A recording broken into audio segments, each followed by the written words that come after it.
Ang saya na makakatrabaho ko ulit si David after Maria Clara at Ibarra and after yung pelikula na ginawa namin.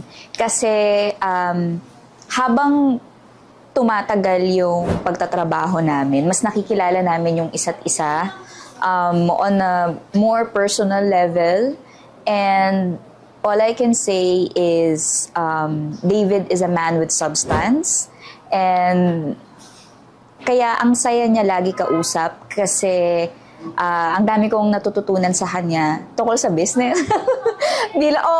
Pagka nagtanong na ako sa kanya tungkol sa business, hindi natitigil yan ng kakakwento. Ang dami niyang alam, ang dami niyang gustong i-share.